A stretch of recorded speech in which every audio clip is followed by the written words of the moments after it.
सच्चा सुख। गांव के कोने में एक पुराना मिट्टी का बना घर था।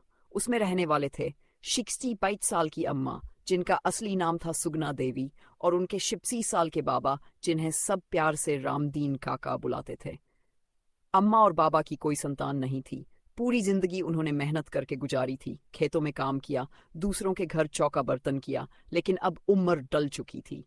शरीर थक चुका था, पर जिंदगी की जरूरतें अभी बनी हुई थीं।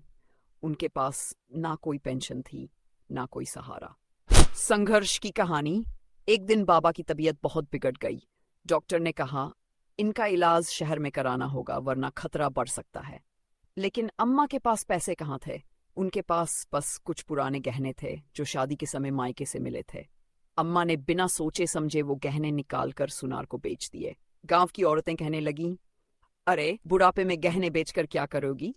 मरने के बाद तो यही साथ जाएंगे। अम्मा ने मुस्कुराकर जवाब दिया, गहनों से बड़ी दौलत मेरा बाबा है।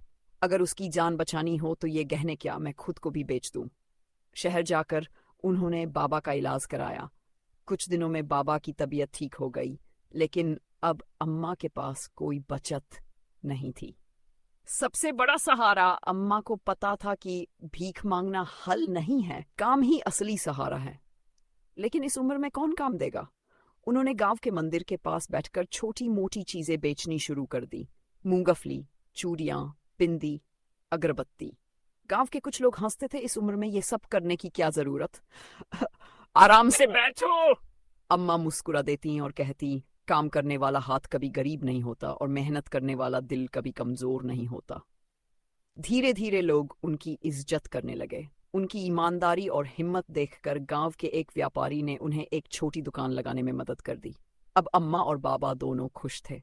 सीख जो दिल छू जाए।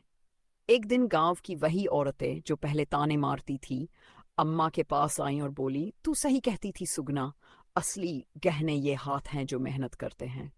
अम्मा ने हंसते हुए कहा, सुख किसी चीज से नहीं आता, सुख मेहनत करने से आता है।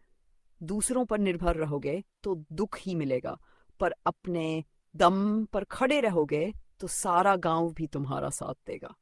कहानी की सीख।